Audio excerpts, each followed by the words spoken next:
Aqui falando fica o eco, né? Gravação iniciada, desembargador. Bom dia a todos. Renovo os cumprimentos. E tem a difícil missão de substituir aqui o desembargador Ricardo, que se encontra de férias. Essa é a primeira sessão, né, de 2024, aqui da Terceira Câmara de Direito Público. E peço à doutora Natália que faça a leitura da ata anterior, da sessão anterior, ano passado. Bom dia a todos. Ata de julgamento da Terceira Câmara de Direito Público, realizada no dia 14 de dezembro de 2023, publicada no Diário da Justiça número 9729, de 15 de dezembro de 2023, e até a presente data não foi impugnada. Em votação, silêncio, é como aprovado. Então, primeiro processo, vai ter sustentação oral, né? Doutor Diego Reis, ele se encontra? Sim, ele está na sala. Bom dia, doutor Diego. Bom dia, excelência. Feliz ano novo. A doutora Natália pode anunciar aí o primeiro processo. Processo número 1 da pauta, 075-7255-28-2022, 818-0000, agravo de instrumento, origem Teresina, segunda vara dos feitos da Fazenda Pública, agravante José Ataíde Torres Costa Filho, advogado Marden Danilo Canuto Oliveira, agravado Fundação Piauí Previdência, Procuradoria-Geral do Estado, relator desembargador Fernando Lopes, com sustentação oral do Dr. Diego Amorim Neves Reis, procurador do Estado. O relatório já no sistema, e com a palavra o doutor Diego Reis, pelo prazo regulamentar. Obrigado, excelência. Primeiramente, bom dia a todos, desembargadores, doutor representante do Ministério Público, serventuários desta casa. Um feliz 2024 a todos nós, um ano próspero de trabalho a todos o Judiciário. Serei bastante breve, excelências, na sustentação. São casos que corriqueiramente são enfrentados aqui pelo tribunal. Não irei prolongar muito, tomar muito tempo de vossas excelências. Primeiro processo, no caso, trata-se de um agravo de instrumento interposto e fácil decisão proferida pelo juiz da segunda vara da Fazenda Pública, quem deferiu um liminar no qual o autor quer a revisão do seu benefício de aposentadoria.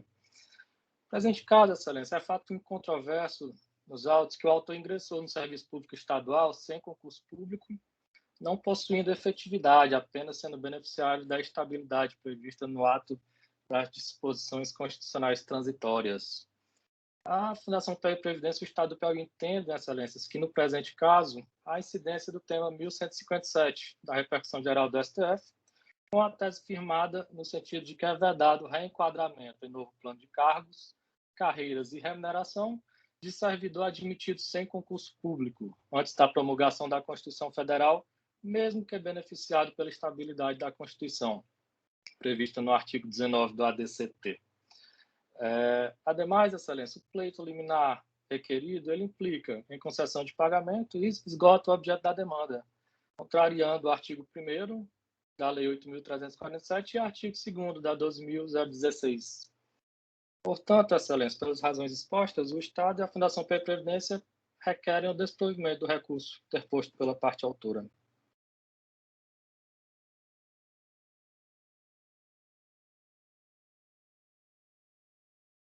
Seu microfone, desembargador Fernando. Obrigado, doutor Diego. Aqui é o resumo do voto. Aqui é o método. No caso em apreço, a decisão agravada, consubstanciou-se no indeferimento do pedido de tutela antecipada, postulado pela parte requerente, ora agravante, tendo em vista o magistrado de piso não ter vislumbrado a coexistência dos requisitos necessários para a concessão da medida. De acordo com o artigo 300 do Código de Processo Civil, para a concessão da tutela antecipada, faz-se necessária a demonstração inequívoca do preenchimento dos requisitos legais. Neste diapasão, constitui o Instituto da Tutela de Urgência meio apto a permitir a defesa dos direitos em via de serem violados, sendo que, para sua concessão, são indispensáveis os pressupostos legais, quais são a probabilidade do direito, o perigo de dano ou o risco ao resultado do processo, razão pela qual é necessária a verificação de seus pressupostos quando a análise de seu deferimento, pois a ausência de um deles importa necessariamente o seu indeferimento. O efeito agravante visa a concessão de decisão para o fim de revisar o valor de seus proventos de aposentadoria. Quanto ao requisito referente ao risco do perigo de dano ou risco ao resultado útil do processo, não resta evidenciado, pois, de acordo com os autos, o pedido de revisão na via administrativa ocorreu no ano de 2013 e somente no ano de 2016 propôs a ação.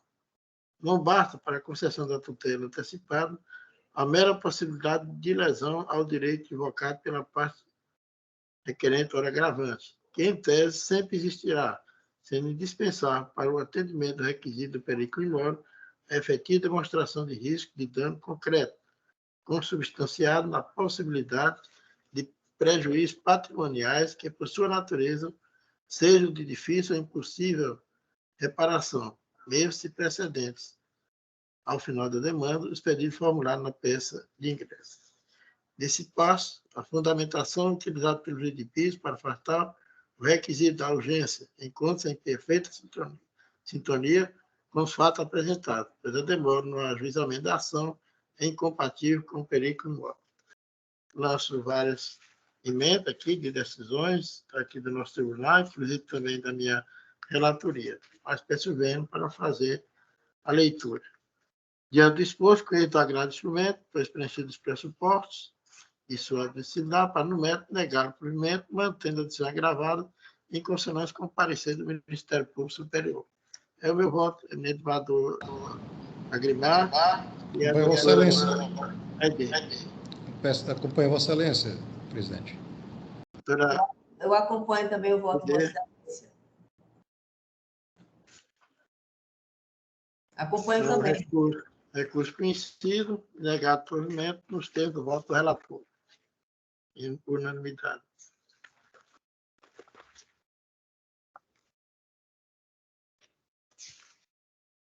Agora, o terceiro, doutora Natália. Processo número 3 da pauta, 083-089685-2020, 818-0140, apelação civil, origem Teresina, segunda vara dos feitos da Fazenda Pública, apelante Fundação Piauí Previdência, Procuradoria-Geral do Estado, apelado Sebastião Pio Fontinelli, advogado José Machado Filho, relator desembargador Fernando Lopes, sustentação oral, doutor Diego.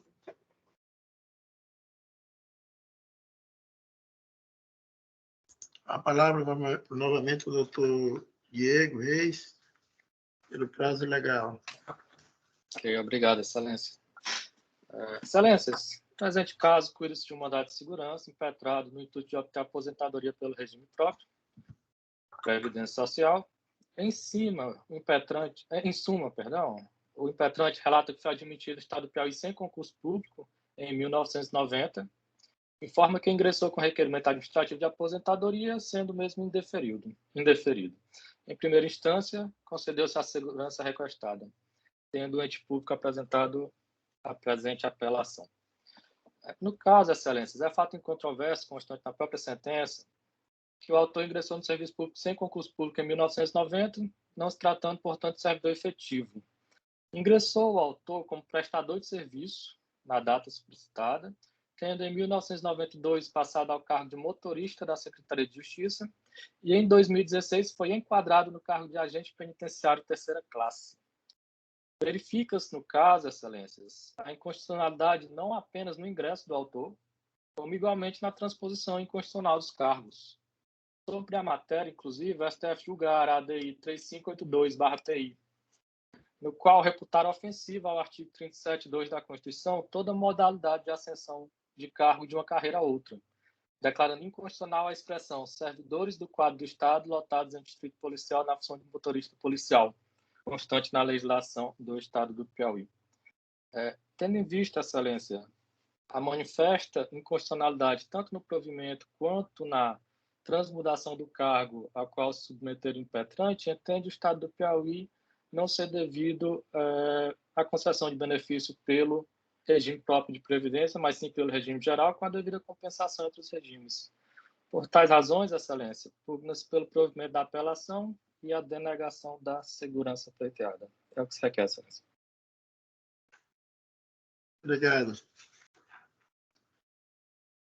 O relatório no sistema, né? Vamos ao voto aqui, não tem preliminar. Surge-se a controvérsia recursar, segue a possibilidade de ser concedida à parte apelada a aposentadoria pelo regime próprio de previdência social. O Estado do Piauí editou a Lei Estadual 4.546, de 1992, a qual institui o regime jurídico único para os servidores públicos civis da administração direta, das autarquias, das fundações públicas do Estado, nos termos do artigo 39, caput da Constituição Federal e do artigo 53 da Constituição Estadual. Artigo 5º. Ficam submetidos ao regime do Estatuto dos Funcionários Públicos Civis do Estado do Piauí, na qualidade de servidores públicos, e integrarão o quadro único de que trata o artigo anterior. Inciso 1. Os servidores concursados estatutários. 2. Os servidores concursados regidos pela legislação trabalhista. 3. Os servidores abrangidos pelo artigo 17 do ato de disposições constitucionais transitórias da Constituição Estadual. E 4.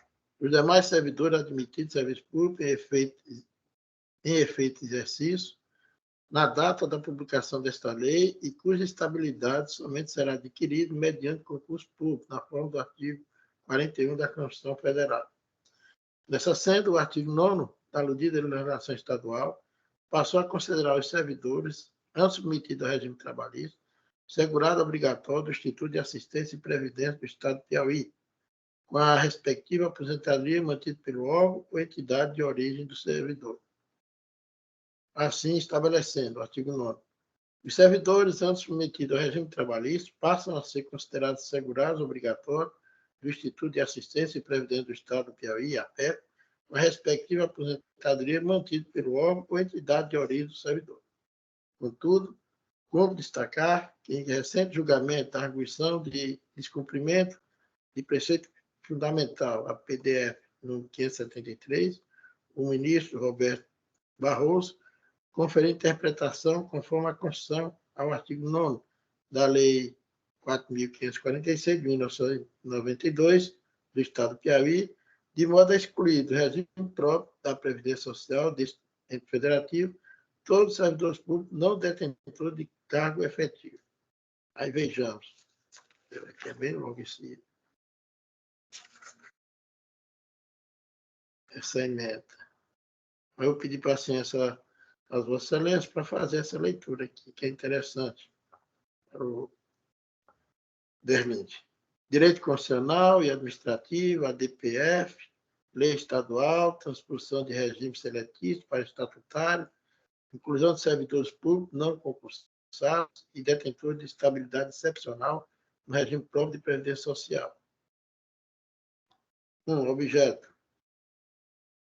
Arguição de descumprimento de preceito fundamental contra os artigos 8º e 9º da Lei 4.546, de 1992, do Estado do Piauí, que incluíram no regime próprio de previdência social daquele ente federativo servidores públicos não admitidos por concurso público e aquele detentor da estabilidade excepcional do artigo 19 da ADCT.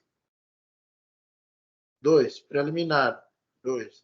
A ADF é o instrumento processual adequado para pugnar dispositivo que antecede a norma constitucional invocada como paradigma em o artigo 40 da Constituição Federal, na redação dada pela Emenda Constitucional número 20, de 1998, sendo possível que o parâmetro de inconstitucionalidade reúna normas constitucionais anteriores e posteriores ao ato questionado. 3. A lei complementar estadual número 13 de 1994, que dispõe sobre o Estatuto de Servidores Públicos Civis do Estado do Piauí, não explicitou quais categorias de servidores seriam abrangidos pelo regime estatutário, nem criou qualquer regime de transição para os servidores admitidos no serviço público antes da Constituição de 1988 e da Emenda Constitucional número 20 de 1998. Não houve, portanto, revogação tácita da lei estadual no 4.546 de 1992. 4. É possível afastar o óbice de ausência de impugnação do complexo normativo quando 1. Houver relação de interdependência entre as normas. 2. Os dispositivos possuírem teor análogo e a causa de pedir o a mesma. Precedente. 3. Agora, mérito. 5. Consoante já decidido por essa Corte, admite-se a transposição do regime seletivo para o estatutário apenas para os servidores admitidos por concurso público e para aquele que se enquadra na estabilidade excepcional do artigo 19 da DCT, da Constituição Federal. A criação do regime jurídico único, previsto na redação original do artigo 39 da Constituição Federal, não prescinde da observância à regra do concurso público. 6. A jurisprudência do STF é no sentido de que os beneficiados pela estabilidade excepcional prevista no artigo 19 da DCT não são detentores das vantagens privativas dos servidores ocupantes de cargo efetivo, o que afasta a possibilidade de participação no regime próprio de previdência social. A partir da Constituição da Emenda Constitucional número 20, de 1998, o regime próprio é exclusivo para os detentores de cargo efetivo, os quais foram aprovados em concurso público precedente. 4. Conclusão. 7. Interpretação conforme a Constituição do artigo 9 da Lei Estadual 4.546, de 1992, de modo a excluir do regime próprio de previdência social todos os servidores públicos não detentores de cargo efetivo, ou seja, aqueles servidores públicos admitidos sem concurso público, inclusive aqueles abrangidos pelo artigo 19 do ADCT da Constituição Federal. Inconstitucionalidade por arrastamento do artigo 5º, inciso 4 da Lei Estadual 4.546, de 1992. Item 8º. Modulação de efeito da decisão para ressalvar os aposentados e aqueles que tenham implementado os requisitos para aposentadoria até da publicação da ata de julgamento, mantido estes no regime próprio do servidor daquele Estado. 9. Pedido julgado parcialmente procedente com a fixação da seguinte tese. 1. É incompatível com a regra do concurso público, artigo 17, inciso 2 da Constituição Federal, a transformação do servidor seletício não concursado em estatutário, com exceção daquele detentor da estabilidade excepcional do artigo 19 do ADCT. 2. São admitidos no regime próprio de previdência social exclusivamente os servidores públicos civis detentores de cargo efetivo, artigo 40 da Constituição Federal, redação dada pela Emenda Constitucional número 20 de 1998, o que exclui os estáveis na forma do artigo 19 do ADCT, da Constituição Federal, e demais servidores admitidos em concurso público. E foi a DFT, número 573, Piauí, relator ministro Roberto Barroso, data de julgamento 6 de março de 2023, Tribunal Pleno lá do Supremo. Por outro lado, como se vê, da modulação dos efeitos temporários da aludida decisão, foram ressalvados do acordo os aposentados e aqueles que têm implementado os requisitos para aposentadoria até a data da publicação da ata de julgamento, mantendo este no regime próprio dos servidores do Estado do Piauí. Para não cansar, tem outra emenda aqui, também é longa, deixar para leitura posterior. Essa é do ministro, também da DFT, 573, apelação da Terceira Câmara de Direito Público, nosso aqui, já julgou nesse sentido. Temos outro também já julgando nesse mesmo sentido, aí da desembargadora Eulália, foi já aposentado na Sexta Câmara. Comissão dos autos verifica que a parte apelada foi admitida em 1990 pelo Estado do Piauí como seletício, sendo posteriormente enquadrado como servidor efetivo com a alteração do regime jurídico para estatutário, tendo contribuído com o regime próprio durante o período laboral. Isto posto, verifica-se a boa-fé da parte impetrante apelada, que logrou provar que a situação jurídica do segurado perdura desde a alteração do seu regime, tendendo estar no exercício de cargo cuja investidura se mostrava legítima, tendo contribuído durante o período laborado com o regime próprio, bem como verifica que o poder público, em momento algum, se insurgiu em face da ilegalidade agora alegada em razão do requerimento de pensão. Diante do exposto, com êxito da apelação, foi expressivo os pressupostos da sua admissibilidade, no mérito nego provimento, mantendo a sentença em todos os seus termos, em dissonância com o parecer do Ministério Público Superior. Eminente desembargador Agrimar e doutora Luiz, convocada a ideia. Senhor presidente, o regime jurídico estatutário e o regime próprio de previdência, eles são heterogêneos, são relações heterogêneas.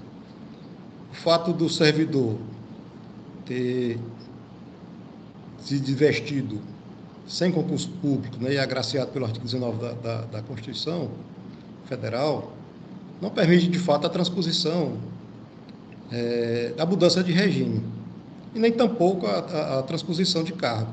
Mas só que nessa altura, nós não estamos mais discutindo a relação jurídica na carreira do servidor, mas tão somente o acesso a um benefício previdenciário no regime próprio de previdência do Estado. Então, nós só temos que analisar a questão financeira, se de fato houve a contribuição, porque o sistema de previdência ele é contributivo, né? Então, se a contribuição aconteceu regularmente, há de ser respeitada as regras próprias, né? Uma média aritmética, me parece que é algo do tipo. Enfim, só temos que analisar a correlação entre as efetivas contribuições e o benefício ao qual ele faz jus, né? Que o Supremo veda como no processo anterior, discutimos apenas a progressão dele na carreira, aí sim, tudo bem, né? Como Vossa Excelência fez, ele não tem acesso por quanto não é admissível a mudança para regime jurídico próprio, mas para regime jurídico de previdência isso é possível, especialmente diante de uma situação fática irreversível, né? De que durante esses 34 anos, eu fiz uma conta aqui rápida, ele contribuiu, né? Além do mais, né, rege sobre os entes públicos o princípio da impessoalidade, né? O Estado foi que praticou todos esses atos irregulares. E agora, no momento de aposentadoria, não pode se servir da própria torpeza. Então, com essas considerações, eu acompanho Vossa Excelência. Doutora Aide. Eu acompanho o voto de Vossa Excelência. A Igreja Católica, por unanimidade, negou provimento ao recurso, em dissonância com o parecer do Ministério Público. E nos termos do voto do relator. Agora nós temos 5, né?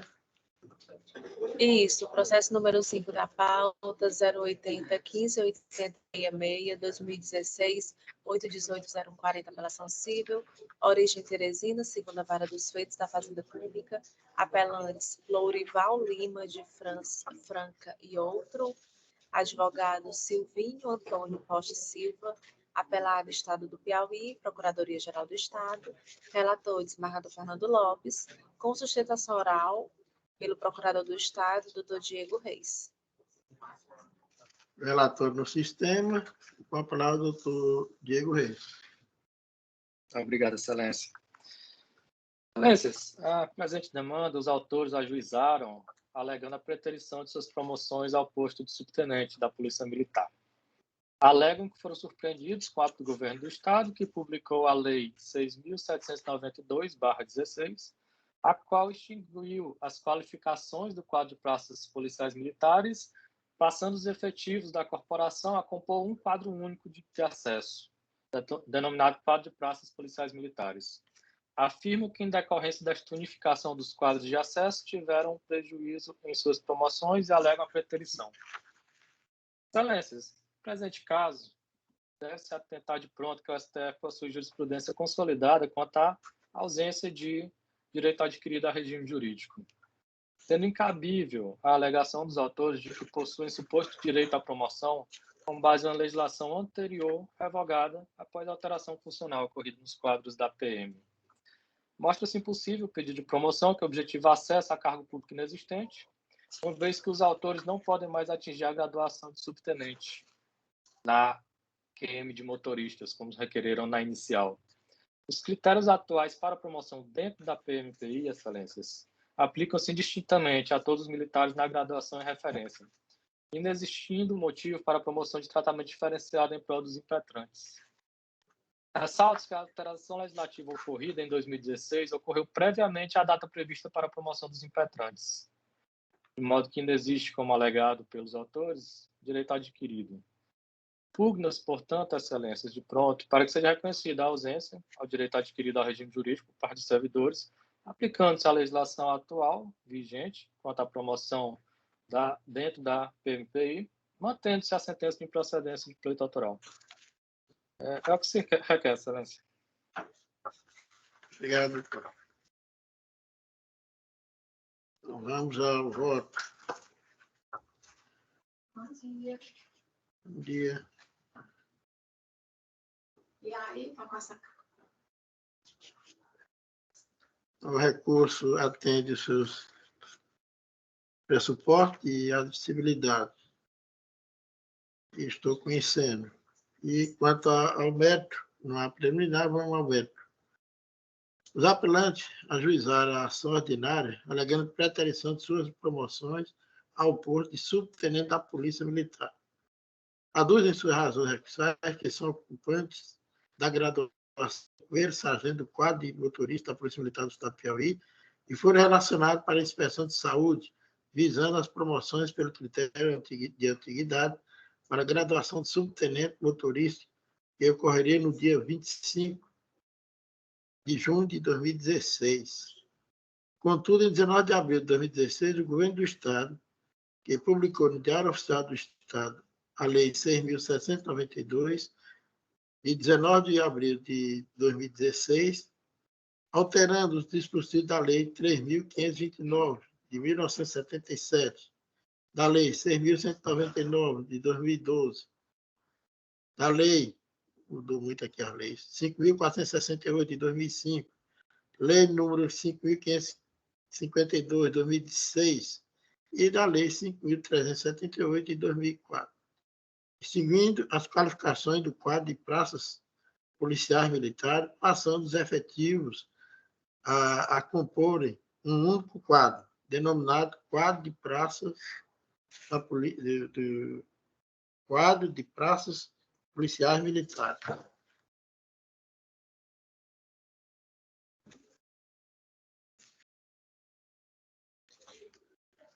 Sustento que, na vigência da lei anterior, lei complementar número 68 de 2006, já haviam sido incluídos no quadro de acesso das promoções do dia 25 de junho de 2016. Portanto, a lei nova não se aplica para o quadro de acesso já montado com aqueles que preenchiam os requisitos da lei anterior. Razão não assiste aos apelantes. O Supremo Tribunal Federal, ao julgamento do recurso especial 563.965, Rio Grande do Sul, relatora, ministro Carmen Lúcia, reafirmou suas jurisprudências no sentido de que não há direito adquirido a regime jurídico, assegurada a irredutibilidade de vencimento. A Lei Complementar número 17 de 1996, vigente na época que os apelantes ingressaram nas fileiras da Polícia Militar, previa no artigo 9º, aos cabos e soldados da Polícia Militar do Piauí, portador de curso de primeiro grau, contando mais de 15 anos de efetivo serviço, classificado, no mínimo, no comportamento bom, fica assegurado o direito à promoção, à graduação imediata, dentro do seu quadro e no limite de vagas. Contudo, essa norma foi revogada, passando a vigiar a Lei Complementar número 68 de 2006, ocasião em que os apelantes ainda não haviam completado os 15 anos indicados na lei revogada. Ademais, com a entrada em vigor da Lei 6.792, de 19 de abril de 2016, seguindo as qualificações do quadro de praças policiais militares, passando os efetivos a compor um único quadro, denominado quadro de praças policiais militares. Desse passo, a garantia constitucional contida no artigo 5º, inciso 56 ou 36 da Constituição Federal não protege o servidor contra leis que modifiquem as condições que regem a relação jurídica que estabelece para a administração pública, desde que não haja redução de seus vencimentos ou subsídio.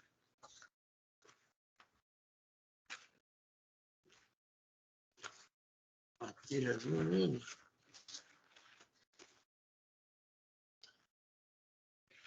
Trago aqui a emenda, o acordo do Supremo, do ministro Edson Fachin, que diz o seguinte, aqui no seu preâmbulo: direito administrativo, agravo interno, recurso extraordinário, servidor público, ausência de direito adquirido, regime jurídico, controvérsia infraconstitucional. Aí tem a súmula 279 do STF. O Supremo Tribunal Federal, ao julgamento do recurso especial 563/965, Rio Grande do Sul, relatora ministro Carmen Lúcia, reafirmou sua jurisprudência no sentido de que não há direito adquirido, regime jurídico, assegurado e redutibilidade de vencimento. 2.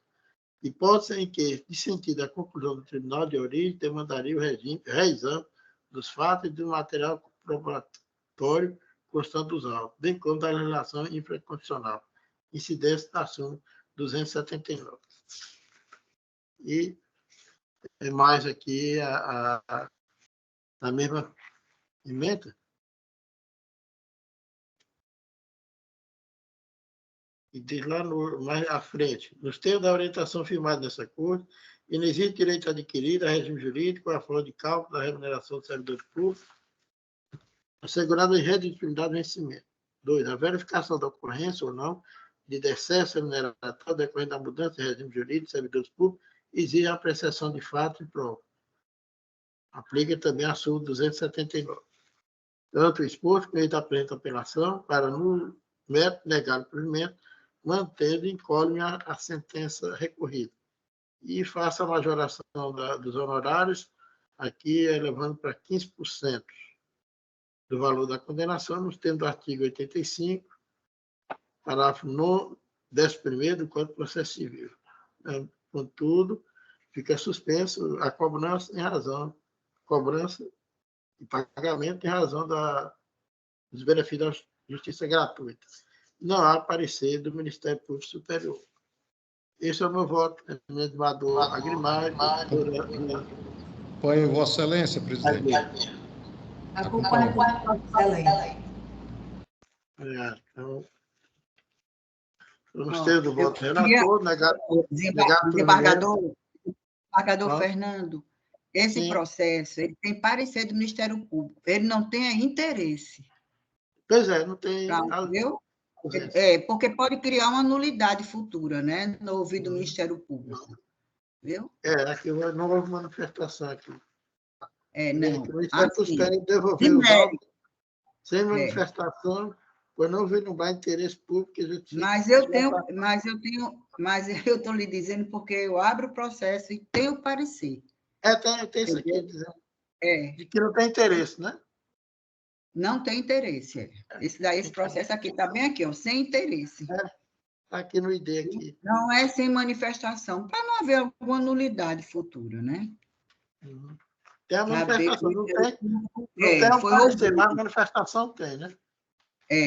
O importante foi aberto vistas, né, para evitar nulidade. Isso é que é importante. Exatamente.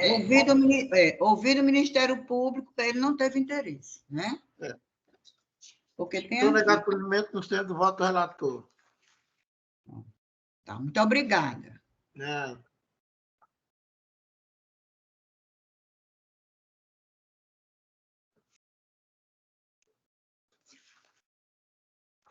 Então, doutor Diego, terminou aqui as sustentações. O 8º, ele pediu sustentação, né? Não vai ter, que o Ministério Público está pedindo. Eu estou retirando de pauta, já mobilizei o gabinete para providenciar a abertura de vistas. Isso aqui é adiado. Muito obrigada, De nada, doutora Catarina. Me permite, então, apenas desejar um bom dia a todos, um bom trabalho. Feliz 2024 a todos, excelência. Um abraço. Você também, doutor Diego. Agora o segundo, doutora Natália. Só um minutinho, desembargador Fernando. O último processo retirado para abrir vistas para o Ministério Público, não é isso? Isso. Ok, só não.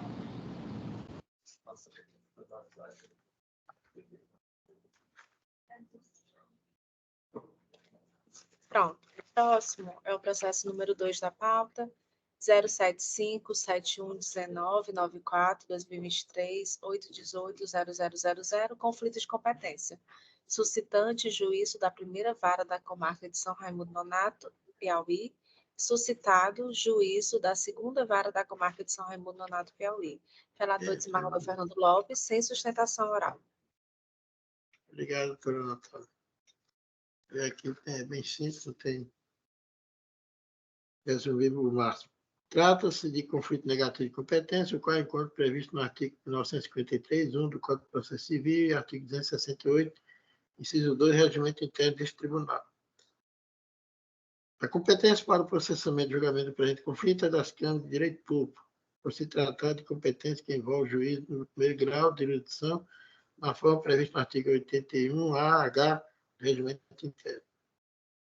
Eu conheço o conflito e vamos aqui ao mérito. Sim, já controvérsia para definir qual juízo possui competência para conhecer de prisão ocorrida no curso de plantão judicial, mas por cumprimento de mandado expedido pelo juízo competente durante o expediente forense regular.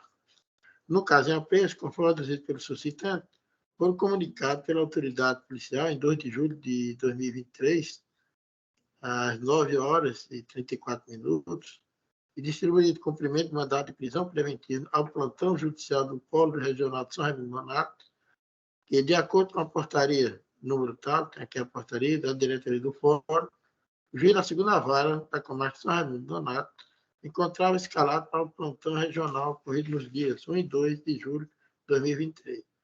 Contudo, o juiz plantonista declinou da competência em favor do juiz suscitante, sob o fundamento de que trata a causa de hipótese não prevista no artigo 6 da resolução número 214/2018, deste Tribunal de Justiça do Estado de Piauí, razão pela qual foram suscitados o presente conflito negativo de competência. Ele é artigo 6. Traz aqui as situações que cabe o plantão, né, o judiciário. E no artigo 3 da resolução 2003-2015, aqui só que a resolução 2014 estabelece plantão, aqui, no artigo 6º, não se enquadra nenhuma dessas hipóteses aqui do artigo 6º, né, que são 7, 8, 10.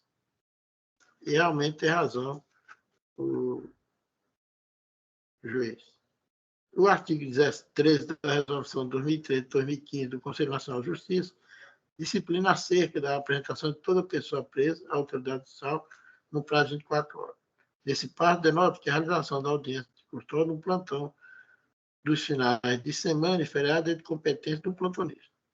Tanto o exposto, com ele do conflito de competência, para declarar competente o juiz suscitado, ou seja, do juiz de direito da segunda vara da comarca de São Raimundo Nonato, para realizar a audiência de custódia e a adoção das demais providências cabíveis ao caso em apreço, em consonância com o parecer emitido pelo Ministério Público. Agora, isso aqui, nessas alturas, torna-se efeito, né? Tem validade. Em 2023, mas é o voto. Emendador Agrimar e doutora Aide. Acompanhe Vossa Excelência, presidente. Acompanhe também o voto de Vossa Excelência.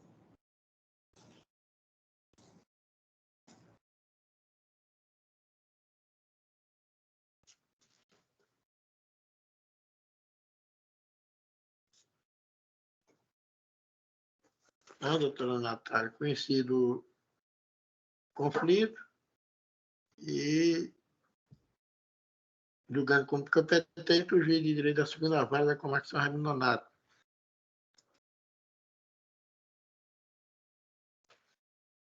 Esse aí foi o segundo, né? Ok, desembargador. Agora vamos para o quarto. Isso, processo número 4 da pauta, 080 1087 15 2018 818 0045, apelação civil. Origem, Castelo do Piauí, vara única.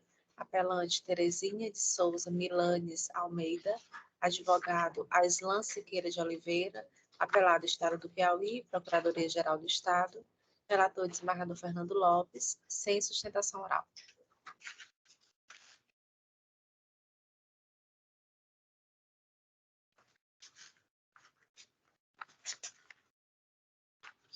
Esse voto tem 25 laudas, mas vou resumir aqui o máximo. Não tem preliminar, estou conhecendo. Mas tem preliminar. Preliminar suscitado pelo apelado nas contratações recursais, impugnação e concessão do benefício da justiça gratuita judiciária em favor da autora, para apelar. O Estado do Piauí, era apelado, aduz que a parte autora não possui requisito que satisfaça a concessão do benefício da justiça gratuita. De acordo com o artigo 99, parágrafo 2º do Código de Processo Civil, o pedido de concessão da gratuidade da justiça somente poderá ser indeferido caso tenha nos autos elementos capazes de ilidir a presunção das alegações de hipossuficiência financeira, porquanto presume-se verdadeira a alegação de suficiência deduzida exclusivamente por pessoa natural. É o artigo 99, parágrafo 3º do CPC. Sendo fundadas impugnações que não se façam acompanhadas de provas concretas quanto à impossibilidade da parte beneficiária em adquirir as custas processuais. Demais, nos termos do artigo 100 do Código de Plano Legal, após ser concedida a benesse da justiça gratuita, o ano de provar que a parte beneficiária não faz jus ao benefício é de quem tem interesse na revogação. Assim, a hora da parte adversa comprovar que a situação econômico-financeira da requerente da gratuidade de justiça gratuita lhe permitiria arcar com os encargos processuais. Porquanto, na impugnação à justiça gratuita, a mera alegação de que a beneficiária não faz jus à benesse, desprovida de prova, não é capaz de afastar sua concessão. No caso em espécie, a parte autora apelante, pessoa idosa e aposentada, instruiu a petição inicial com cópias dos seus contra-cheques, demonstrando perceber provento de aposentadoria em torno de R$ 3.300. Em contrapartida, o valor da presente causa é de R$ 50 mil, o que corresponderia ao pagamento de custos judiciários iniciais no valor de R$ 3.729,90. Em observância à tabela 1, código 1.18 da Lei Estadual 6.920/2016, que estabelece normas gerais para a cobrança de custos, serviços forenses e de emolumento relativo aos atos praticados pelos serviços notariais e de resíduos, fato este que, por si só, demonstra a ausência de condições financeiras de arcar com os custos e despesas processuais. Além disso, o fato da parte encontrar-se assistida por advogado particular não impede a concessão da gratuidade judiciária nos termos do artigo 99, parágrafo 4 do CPC. Por fim, impõe-se a ressaltar que a concessão do benefício da justiça gratuita não existe o estado de penúria ou miséria absoluta, mas tão somente a impossibilidade de arcar com as custas processuais, que, por sua vez, não são proporcionais aos proventos litigantes, como é o caso dos autos. E assim estou rejeitando esse preliminar do Estado do Piauí. Bador Agrimar. Também rejeito, presidente. Doutora Aide, juíza convocada. Acompanho o voto de rejeição da preliminar de gratuidade. E vamos aqui, tem a prejudicial de mérito suscitado pelo apelado.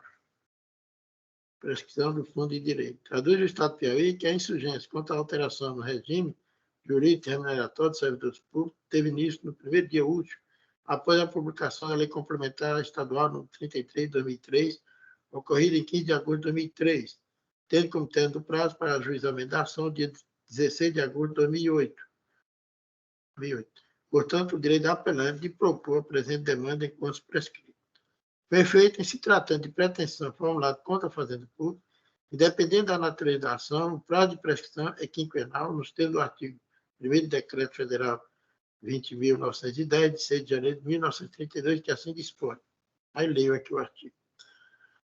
Sigo. Com efeito, a prescrição de fundo de direito configurar-se-á quando há expressa manifestação da administração pública, rejeitando ou negando o pedido, ou em casos de existência de lei ou ato normativo de efeito concreto, que suprime direito ou vantagem.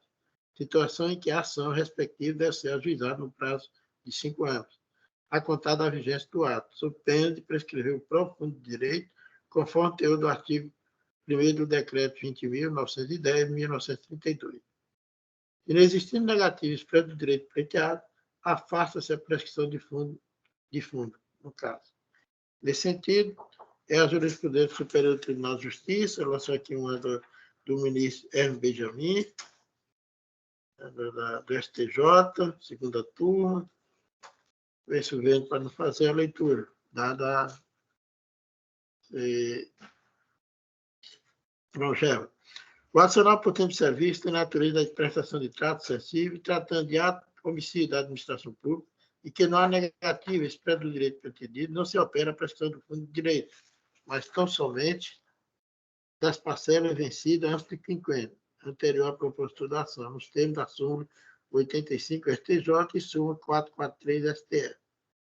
A 85 STJ, nas relações jurídicas de trato excessivo, em que a Fazenda Pública figure como devedora, quando não tiver sido negado o próprio direito reclamado, a prescrição atinge apenas as prestações vencidas antes do quinquênio anterior à propositura da ação. Súmula 443 do Supremo Tribunal Federal. A prescrição das prestações anteriores ao período previsto em lei não ocorre quando não tiver sido negado, antes daquele prazo, o próprio direito reclamado ou a situação jurídica de que ele resulta. Por fim, destaque que o Superior Tribunal de Justiça manteve acordo para esse Tribunal de Justiça em caso similar ao presente, entendendo pelo aceito à decisão dessa Corte Estadual, entre aspas, que afastou a incidência da prescrição do fundo de direito ao argumento de que a relação veiculada nos autos é de trato excessivo e que a conduta omissiva se renova mês a mês, nos termos da súmula 85 do STJ, conforme se vê da emenda abaixo transcrita. Vejo aqui na parte de destaque, que é o item 2. Quanto à aplicação do Decreto 20.910 de 1932, o acordo recorrido, decidindo de acordo com a firme jurisprudência dessa Corte Superior, afastou a incidência da prescrição do fundo de direito, argumento de que a relação veiculada nos autos é de trato excessivo, em que a conduta omissiva se renova mês a mês nos termos da súmula 85 STJ. Isso foi no agravo interno, no Estado do Piauí, que se nega o provimento, o STJ, relator o ministro Napoleão Nunes Maia Filho, na primeira turma, julgado em 6 de 1 de 2018. Diante do exposto, rejeita a apreciado de mérito de configuração de prestação de fundo de direito, reconhecendo o acerto da sentença, a qual entenderam de se tratar de relação de trato excessivo, de modo que a prescrição do direito de ação somente atingiria as prestações vencidas há mais de 5 anos da propositura da ação, no caso, anteriores a 6 de outubro de 2013, nos termos da súmula 85. Então, estou rejeitando essa prejudicial de mérito, senador Agrimar. Prejudicial já do nosso conhecimento, né? Um entendimento já consolidado da nossa turma, acompanha Vossa Excelência. Doutora Aide. Acompanho também, desembargador, a rejeição da preliminar de prescrição. Agora vamos ao mérito. A autora, ora apelante, insurge contra a sentença que julgou improcedente a ação revisional de gratificação com danos morais proposta de fato do Estado de Piauí, alegando, para tanto, que o adicional por tempo de serviço vem sendo reduzido de forma contínua e arbitrária pelo ente público em ofensa à Lei Estadual 2.854, de 1968, e Lei Complementar Estadual número 13, de 1994, que é o Estatuto dos Servidores Públicos do Estado de Piauí, que prevê o acréscimo de 3% por triênio de serviço público efetivo, incidente sobre vencimento básico, configurando, pois, de excesso remuneratório. A questão de mérito controvertido do presente recurso gira em torno do direito ou não ao recebimento das diferenças salariais decorrente do não reajuste da gratificação adicional por tempo de serviço, na forma dos artigos 55, inciso 9, artigo 65 da Lei Complementar Estadual 13/1994, Lei Complementar Estadual. Os artigos 55 e 65 da Lei Complementar Estadual número 13/94, que é o Estatuto dos Servidores, estabelece o direito aos servidores públicos estaduais ao adicional de tempo de serviço, que seria devido à razão de 3% por triênio de serviço efetivo, incidente sobre o vencimento básico do cargo, conforme se observa.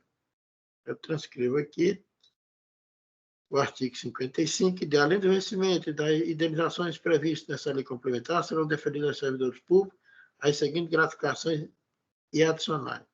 Lá no inciso 9, diz adicional por tempo de serviço. O artigo 65, por sua vez, diz o adicionado por tempo de serviço é devido à razão de 3% por triênio de serviço público efetivo incidente sobre o vencimento básico do parágrafo. O parágrafo único diz: o servidor fará jus adicional de que trata esse artigo a partir do mês em que completar o triênio. Ocorre que a Lei Estadual 33 de 2003, em seu artigo 1º, vedou a vinculação de vantagem remuneratória ao vencimento dos cargos de servidores públicos civis do Estado do Piauí, especificando em seu artigo 9º, no seu artigo 2º, inciso 11º, que tal redação se aplicava ao adicional por tempo de serviço previsto no mencionado artigo 65 da Lei Complementar Estadual 13 de 1994. E diz aqui no artigo 1º da Lei Complementar 33. Fica vedada a vinculação de vantagem remuneratória ao vencimento dos cargos de servidores públicos civis do Estado do Piauí. Artigo 2º. A vedação do artigo 1º aplica-se, dentre outras, as seguintes vantagens. Aí no inciso 11, e diz adicional por tempo de serviço, artigo 65 da Lei Complementar número 13.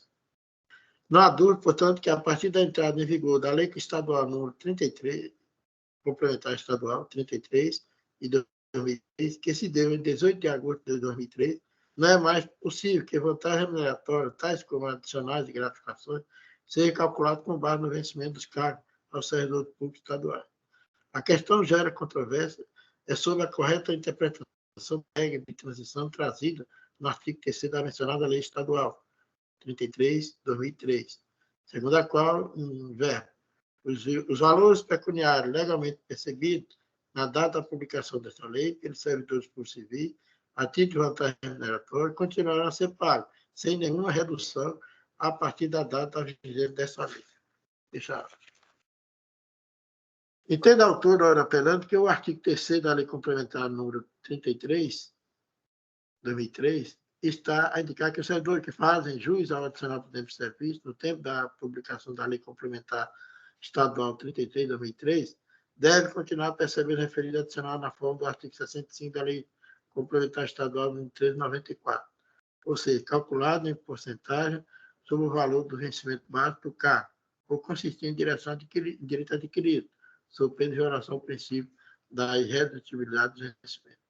Contudo, tal entendimento não merece prosperar, normalmente porque os artigos 1º e 2º da Lei Complementar Estadual 33 de 2003, ao desvincular as vantagens remuneratórias, dentre as quais previu expressamente o adicional por tempo de serviço, do vencimento do servidor, promover uma verdadeira alteração do regime jurídico remuneratório dos servidores públicos estaduais. Nesse ponto, impõe observar que é passível, na jurisprudência dos tribunais superiores, que o servidor público não tem direito adquirido ao regime jurídico, tampouco a forma de cálculo de remuneração, desde que assegurada a irredutibilidade de vencimento. Trago aqui várias jurisprudências,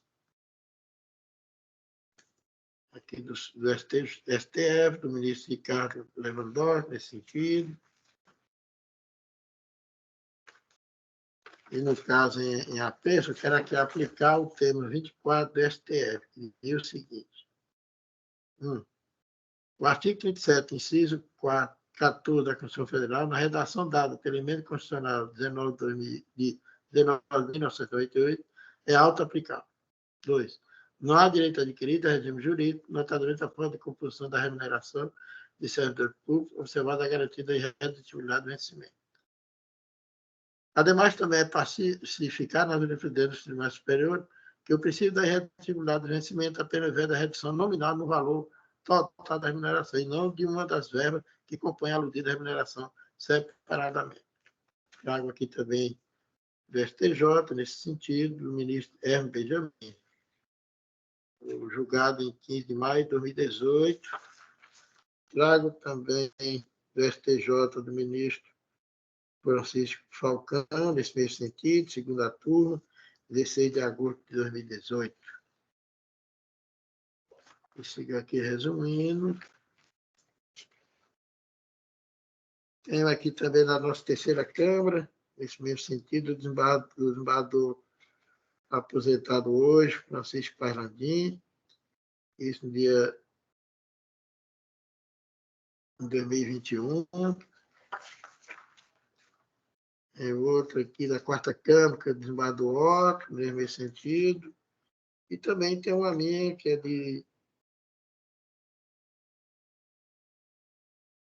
da quarta Câmara, quando estava lá na quarta Câmara, datada de 19 de agosto de 2019.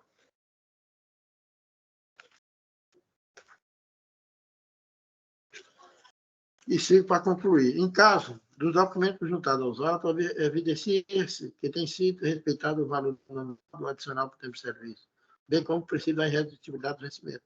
E nesse sentido, qualquer decréscimo dado na remuneração percebida pelo autor ou apelante. Por fim, destaque que não se verifica nenhuma ilegalidade perpetrada pelo Estado do Piauí quanto ao pagamento da remuneração da autor apelante. Nesse sentido, qualquer repercussão negativa na sua esfera subjetiva, razão pela qual não há que falar em indenização por dano moral. Dessa forma, restando ausente pelo princípio legal, aí amparar o direito da apelante, impõe-se a manutenção da sentença de procedência pelos seus próprios jurídicos fundamentos. Então, estou conhecendo a apelação, rejeitando a preliminar, as duas preliminares, a preliminar de impugnação à gratuidade, da justiça gratuita, e a prejudicial de mérito. E no mérito, negando o provimento, mantendo a sentença em todos os seus termos. No caso também, estou comentando aqui os honorários recursais em 5%, passando para 15%, mas havendo a suspensão. O Ministério Público manifestou dizendo que não tem interesse.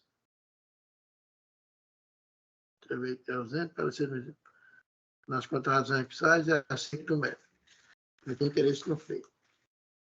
Esse é o meu voto, desembargador Agrimar. Acompanho, Vossa Excelência. Doutora Aide. Também acompanho Vossa Excelência.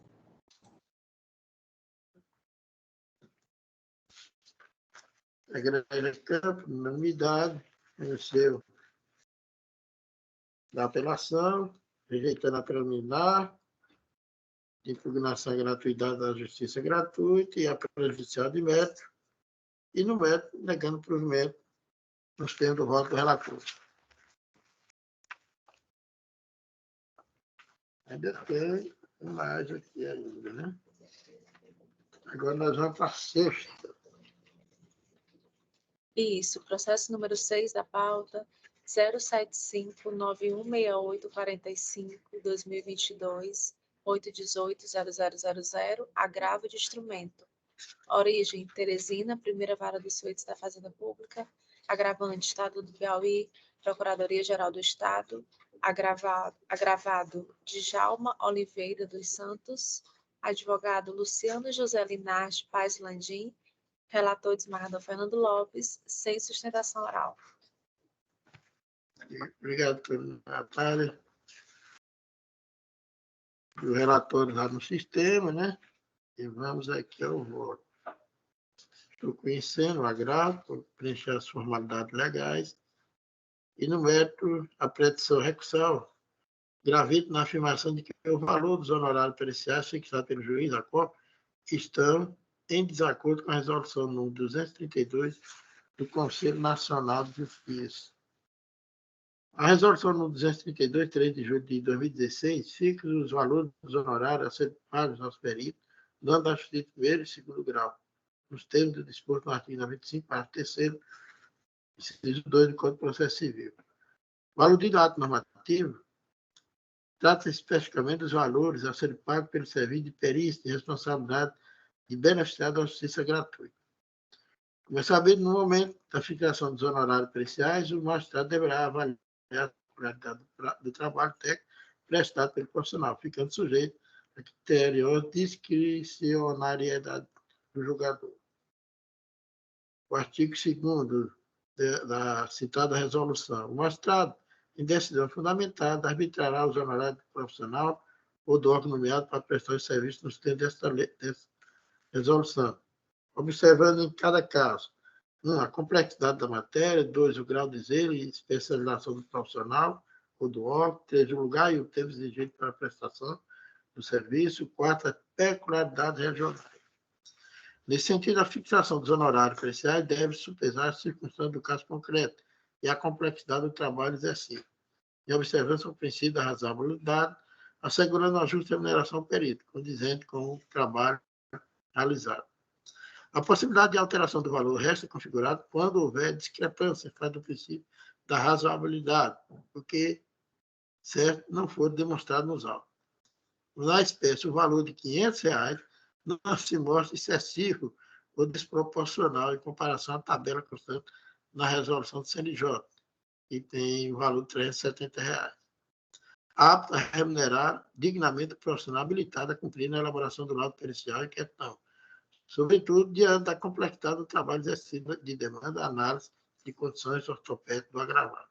Desse modo, considerando que a resolução do CNJ, no 232, 2016, não ostenta caráter obrigatório, deve ser utilizada apenas como reparando, tratando apenas de uma recomendação aos tribunais, impondo-se uma flexibilidade dentro do caso em espécie. A seguir da controvérsia sexual, a jurisprudência parte entende que os valores postos no ato normativo não possuem caráter vinculante ao magistrado, pois poderá fixar honorários periciais em patamares mais elevados, a depender da complexidade da causa. Nesse sentido, lanço aqui várias emendas de julgados, tribunais pátrios. Peço vendo para não fazer a leitura, para resumir no voto. Assim sendo, não existe razão para a reforma da decisão recorrida, mantendo seus termos, seu exato termo. Conheço o agrado do instrumento, que expressiva os pressupostos, para, no mérito, negar o provimento, mantendo a decisão agravada em todos os seus termos. É o meu voto, eminente desembargador Agrimar. Acompanhe Vossa Excelência, presidente. Doutora Aide. Acompanho Vossa Excelência. Então, recurso conhecido e negado o provimento nos termos do voto do relator.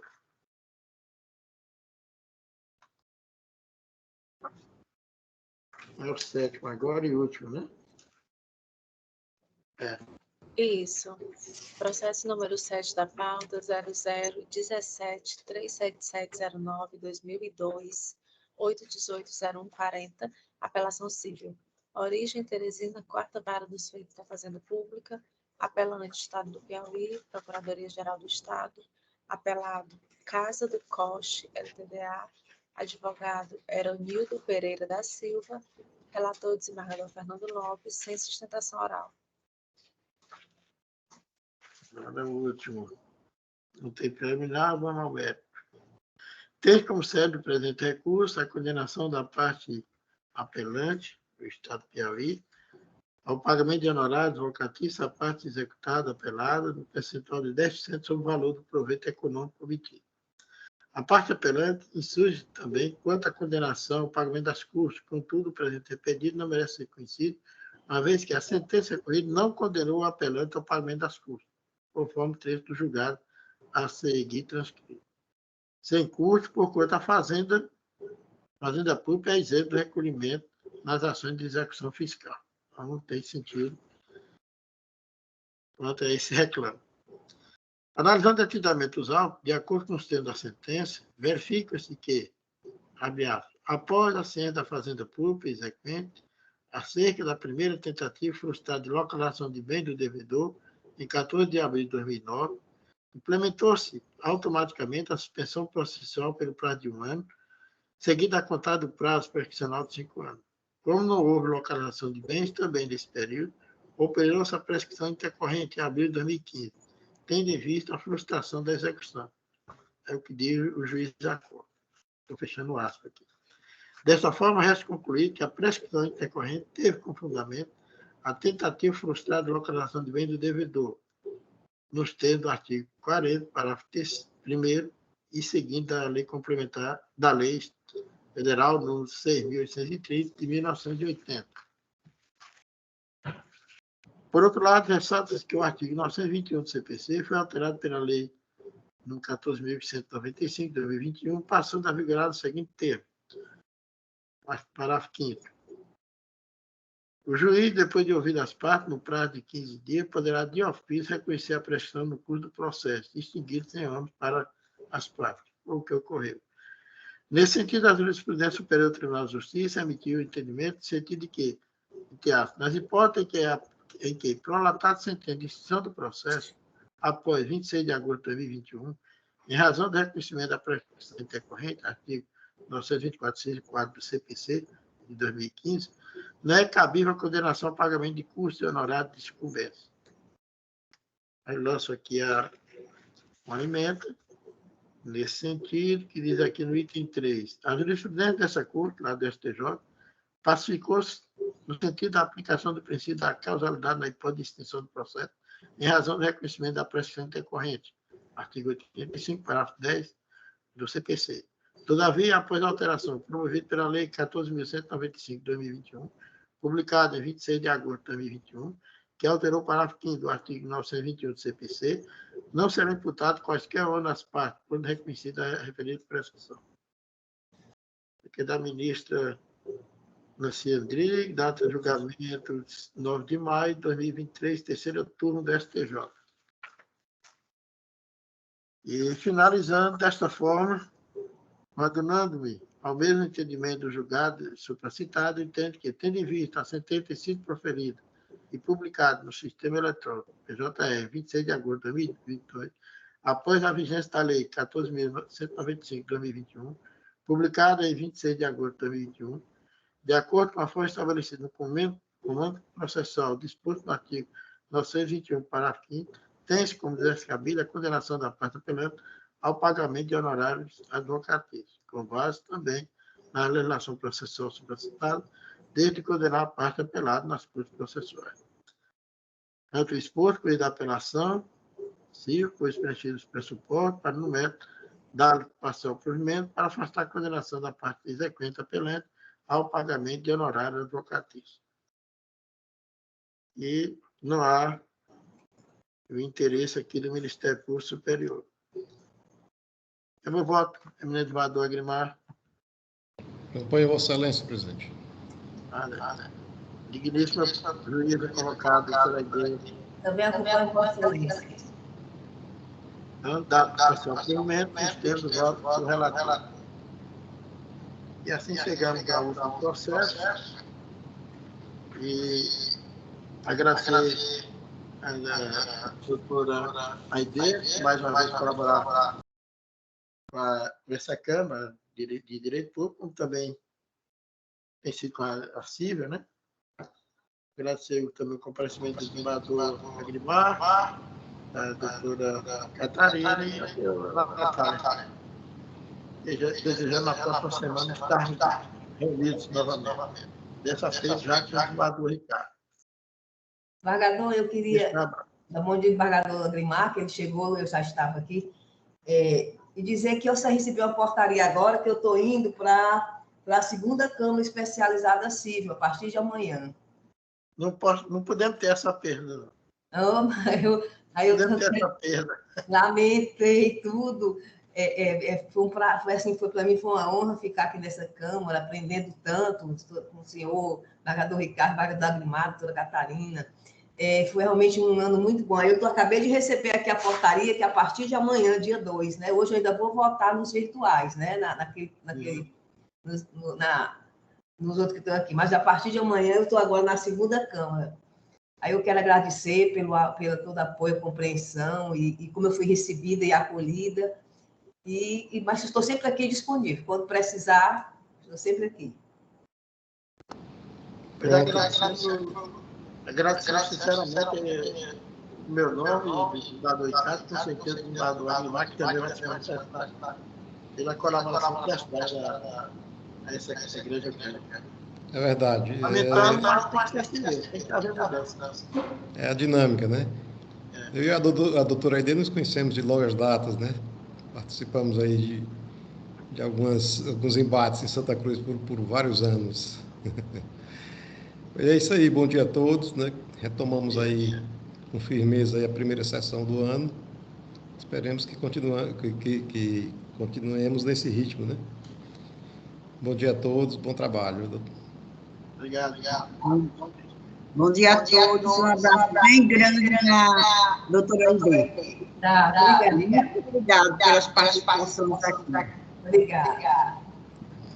Obrigada, doutora Aide, por tudo. E obrigada a você também por todo o apoio, viu, doutora Natália? Mas eu estou aqui para qualquer coisa, viu? Tá certo, tá certo. A amizade continua, né, doutora Catarina? Permanece, pronto. Pois é, sempre. Até logo. Até mais. Bom dia a Bom todos. dia e bom fim de semana a todos. Obrigada. Igualmente.